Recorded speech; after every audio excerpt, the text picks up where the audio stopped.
Imagine a world bathed in a light that is both familiar and utterly alien. We are standing on the Earth, but it is not the Earth we know. It is 3.2 million years ago, during a time scientists call the Pliocene Epoch. The air is warmer and more humid than our own. Great forests stretch across continents that are still slowly drifting towards their present-day positions.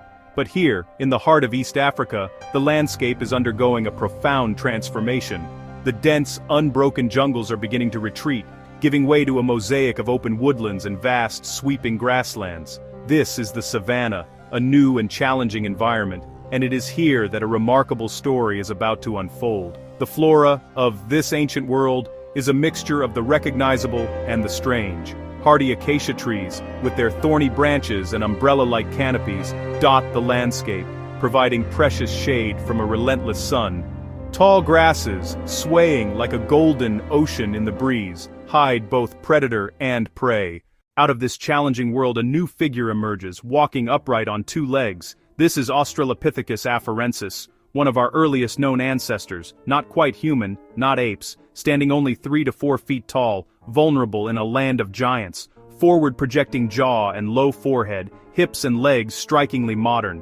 Bipedalism, their revolutionary adaptation. It frees their hands, carrying food, carrying tools, carrying their young, small nomadic groups on the move, lives ruled by seasons and resources. For an Australopithecus, every single day begins with a fundamental and urgent problem: finding enough food to survive. The energy required to fuel their bodies and their increasingly complex brains is substantial, while the savanna offers a variety of plant-based foods, fruits, tubers, nuts, seeds.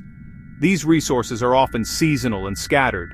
A troop would have to travel vast distances, expending precious energy to gather enough to feed everyone. The competition for these resources is fierce: monkeys, birds, giant wild boars. Foraging itself is fraught with peril. Bending down to dig for tubers or reaching into a bush for berries makes a hominin vulnerable. It means taking one's eyes off the horizon, even for a moment, which could be a fatal mistake. A predator could be lurking in the tall grasses just a few feet away, waiting for that split second of inattention. Meat and bone marrow represent a far more concentrated source of calories and fat, a superfood that could fuel brain development and provide the energy needed for survival. However, accessing this resource presents an even greater challenge. Faced with these seemingly impossible odds, our ancestors did not simply give up. Instead, something extraordinary began to happen. They started to use their minds in a new and revolutionary way. They began to observe, to learn, to plan. They watched the world not as immediate threats and opportunities, but as a system of cause and effect. They saw how a rock, when thrown, could strike a distant object. They noticed animals followed predictable paths to waterholes. This shift from reactive to proactive was the dawn of human ingenuity, the first flicker of the creative spark. Emerging intellect let them see beyond the present. They could imagine a future event and influence its outcome. This is planning. Recognizing patterns in animal behavior was a monumental leap. The freeing of the hands was crucial. Manipulate objects, carry things, wield sticks, shape stones. A simple unworked stone is just a rock. In informed hands, it becomes a tool. Ein sauer in tur, a sewer in sour in saum, in sau. To sour crack nuts, a chopper to break bones. The thinking brain and working hand created a feedback loop. Imagine, attempt, refine, outthinking the competition, using the environment in new ways. One of the earliest, most ingenious solutions was the pitfall trap. The concept is brutally simple and profoundly intelligent. It requires no advanced technology, only observation, patience, and a great deal of effort. They'd pick a location along a known animal trail, a narrow pass, or a path to a vital water source. Using hardened wood digging sticks and bare hands, they began excavating a deep pit, a monumental collaborative effort often taking many days. The pit had to be deep, with steep sides, so an antelope, or wild pig, couldn't jump out.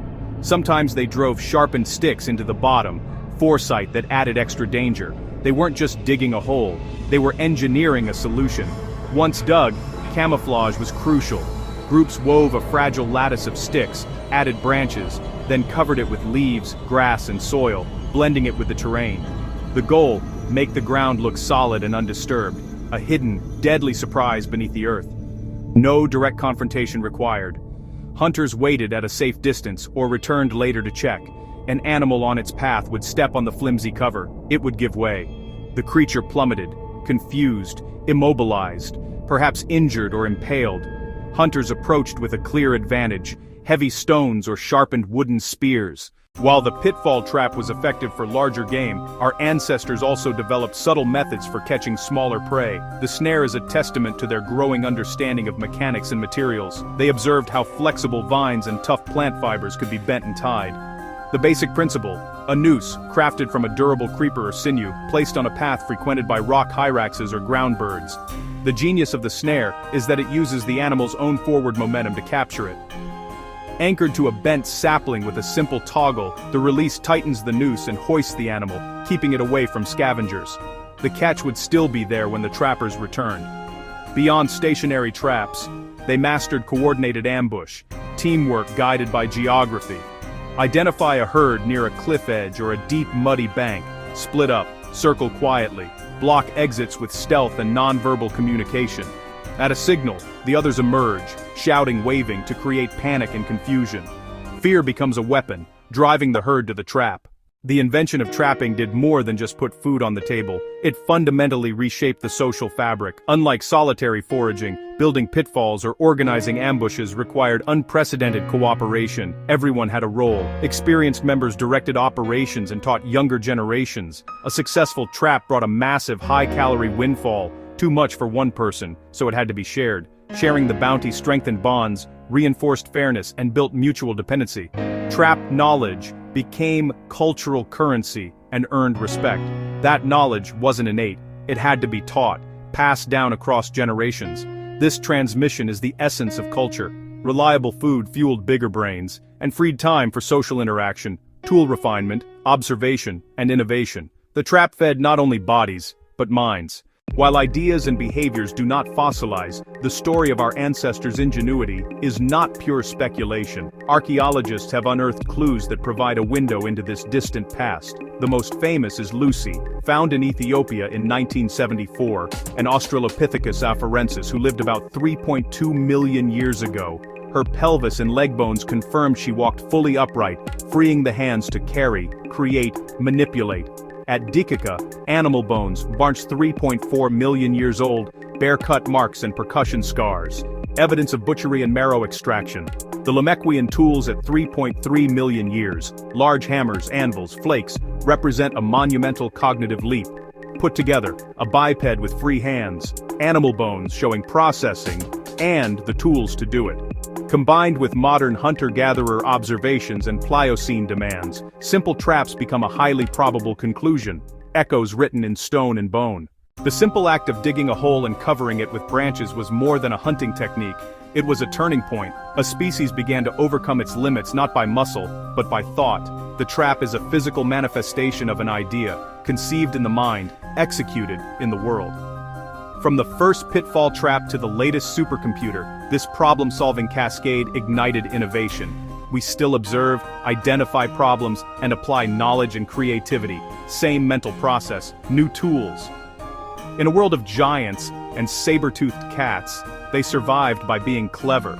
The first great works of engineering laid the foundation for everything to come. Their ingenuity is our inheritance, a 3 million-year-old legacy of creative problem solving that still defines who we are.